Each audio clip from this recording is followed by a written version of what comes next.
Okay, legends, welcome back to the channel for another raid video. When it comes to Mr. Fire Knight, there's a specific lineup that you can play, and we did talk and cover about Morag when we had her on our account.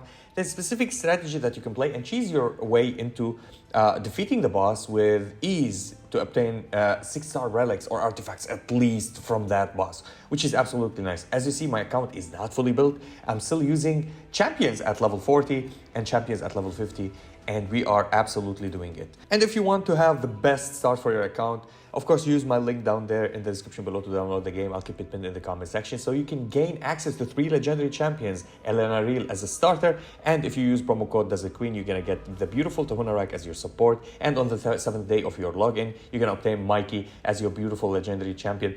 By the way, it expires at the 30th of October, so make sure that you can go and claim that before it goes away forever. And of course, you're gonna go and progress with your account, and you're gonna gain also 3 epic champions for your progress. Now, for Fire Knight, he's not that hard to come by, or you can cheek your way in with good characters if you have different sets on them, specifically if you build them tanky a little bit, because if you're playing them at level 40, just like what I'm doing with Morag, which is one of the main core of the champions that I'm playing. She's a defensive unit. She needs a high stats on defense. That's a champion that you need to build her on defense. As you see, we have a little bit of defense here, we have a little bit of defense here, and speed. Of course, speed is everything in this game, and a little bit of stats on HP, because she's not that high on HP. 18k is still bad, but still we're working on it, which is really decent. And another thing that we're playing as well, which is Glade Wolf. Now, Glade Wolf is an absolute monster. He's on accuracy. He's at 83 accuracy. He's not that tanky for me as well. He's at 20k HP with 1 point something defense, which is not that bad actually, and he's good on attack. We're playing as much sets as possible for him to be speedy, so we can start with him with his first skill, because it's a multi-hit attack. As you know, he hits for 3 times, and there's a 35% chance that he lands decrease speed down. I can fully book him if I want, but I'm gonna leave this for CVC. When CVC is there, I'm gonna book him completely as well. He has the ally protection, he has the AoE taunt with damages, which is really decent, but we care about, the most important thing that we care about is the 3 hit on the enemies. As free to play, as a starter on a new account, you will gain access to at least 1 Glade Wolf with all the events that we had. As you see, I did have a lot of him, so I'm ready to build them up for fusions in the future. But this is what we care about. So I'm building him on a speed set, relatively low. It's not that big. Yes, I did ascend him. I got lucky when got 2 stars on him, as you see here. So we did unlock another hit on him. What was it? Okay, we can edit here. What we can? Okay, gem. We can't do anything. I did the blessing Phantom Touch to get an extra attack with him with extra damages, which is really decent for the Fire Knight. And we are playing, of course, Lightsworn. Lightsworn is one of these champions that is super technical with his usage. Plus, he's a reviver, which is absolutely nice. I love that what he does. He's also built based on defense, so we're playing him on as much speed if we can. I didn't play him completely on speed. As you see, it's a scuff build. What am I doing here? I can upgrade him. I can put any kind of... Yeah, I think speed, crit rate, crit damage, maybe it could help. No defenses on him, no accuracy. I need more accuracy as much as possible. With this, I was clearing it, so I don't even need to play anything. Let's equip it. Let's give it to level 8, right? Why not? And it gave me the worst rolls. It didn't give me speed, but anyway, we got crit rate, we got crit damage, which is decent. We got more speed on him. That's even nice. As you see, it's scuff builds everywhere. Now, of course, I'm playing him on Relentless set because we have a chance for him to attack again. What are we prioritizing for him? It's his first skill. He hits 3 times and decreases the turn meter of the boss. So when you hit the Fire Knight, you have a 10% meter removed from the boss. If you hit double, that's 20%, which is really decent. That will give you and allow you, give you space for you to go and do more actions on your lineup. We're playing Tagoar because she cleanses. She's a good support. She will give us the speed buff. She will give us the defense speed. She's gonna go and do this decrease attack on the boss when his shield are down, and we block his buffs, and we do a speed decrease if we didn't land it with Glade Wolf, which we will land most of the time. And again, we're playing Mikey on this setup. We're not playing Kyle this time. We're not playing our starter. Mikey is absolute unit. He hits 2 times with his first skill, which is really decent. He does a chunk of damage, decrease defense, and he spreads all the debuffs. Plus, the stun will not work, but it's a hard hitter. And we did max him out with his first skill. With her third skill, his third skill will go and clear the waves for us, and we will survive. Actually, decent roster. This lineup, again, 4 stars, 5 stars, scuffed 5 stars, 2 scuffed 5 stars that we are playing here. We're playing Tagoar at 5 star as well. She's a legendary, she will help us a lot. And we play Mikey as a 6 star only solo unit that will go and deal damages. And this is working fine. Now, if I build Armiger and max him out, I can use his first skill to decrease the 30 turn meter for the Fire Knight. But this is the lineup that we're working with. Now, why am I suggesting this lineup? As you see, it's very basic lineup. We started early, we just hit and got Morag. If you don't want to know how I got Morag, I can link, I will keep the video and the link down in the description below. You can go and check it.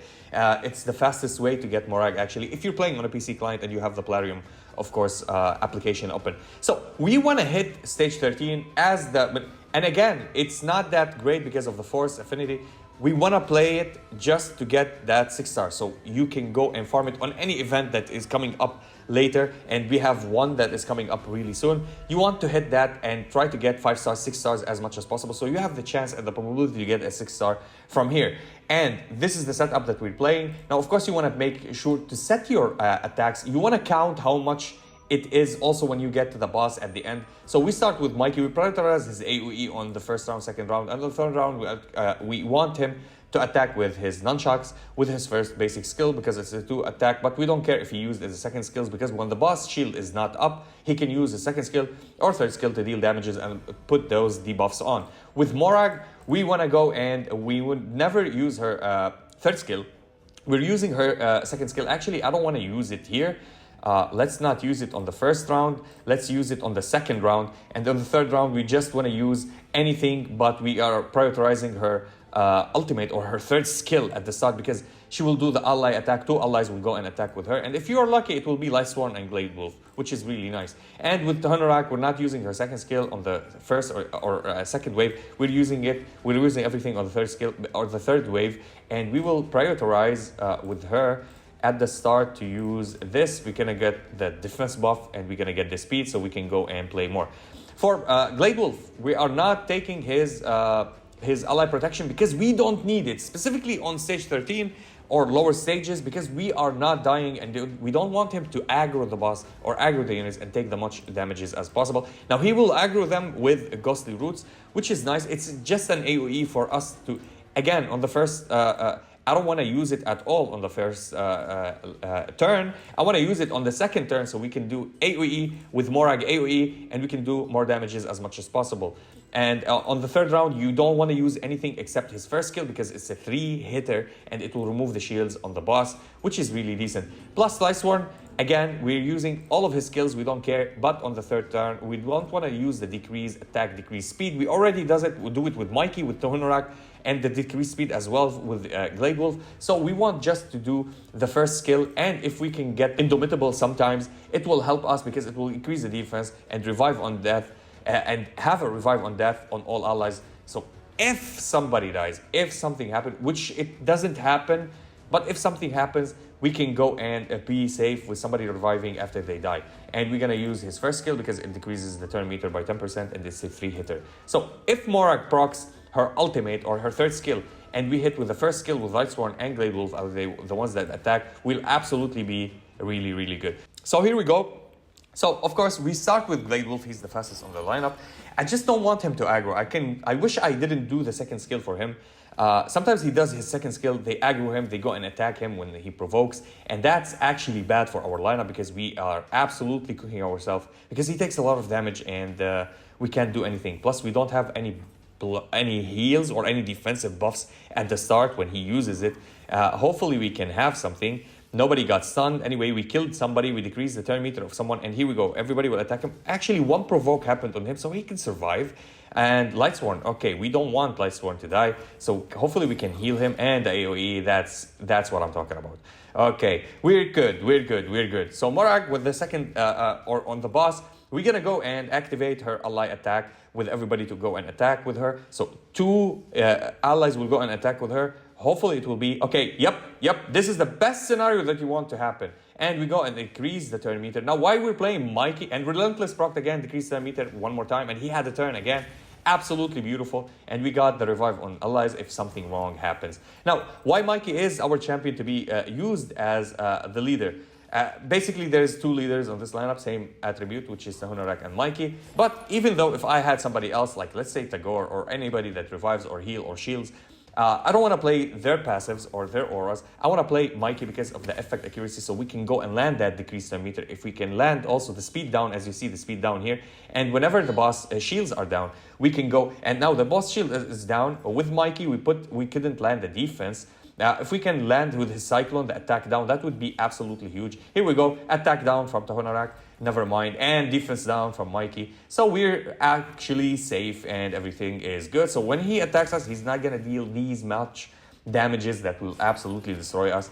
Absolutely beautiful. This is a good run actually. And here we go, one attack, no relentless, but we're gonna go and proc it here. We have the decreased speed again refreshed, and the boss will attack again. Okay, now we need ally attack, and both of them went and attacked this time again. Beautiful, beautiful, beautiful. Decrease landed again, decrease turn meter landed again.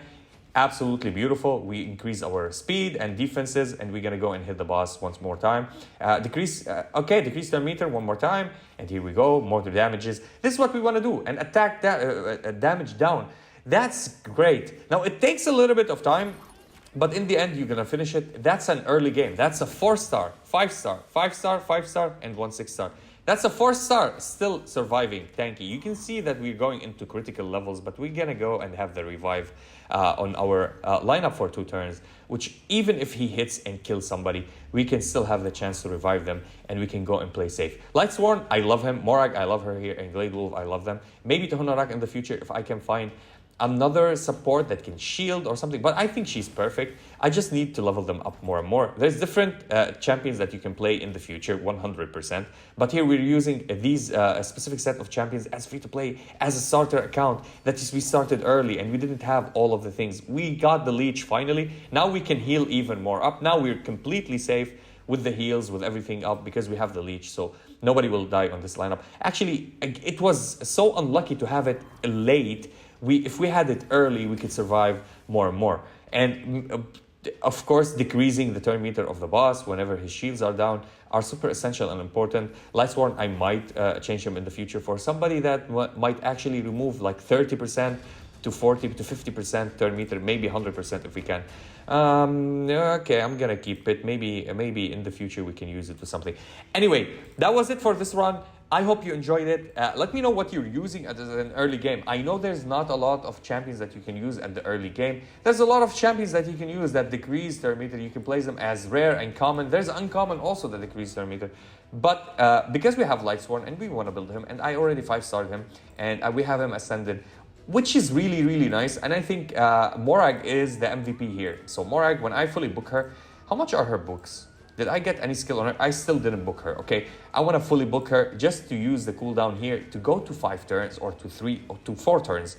Well, eventually to 4 turns, but 5 turns at least, it will be even more successful to run on higher stages. And this is how we guarantee ourselves 6 stars. And if you're wondering how do we get Lightsworn so we can do the same thing that you do, use my link down there in the description below to download the game and start your journey. It will guarantee you 3 legendary champions, Elenaril as your starter. And if you use promo code Desert Queen, you're gonna gain access to Tahonarak. As you see, we can use her in every single mode in this game. And on the 7th day of login, you're gonna guarantee yourself a Mikey. Unless you log into the game after 30th of October, do it before the 30th of October so you can guarantee yourself him or he will be gone forever.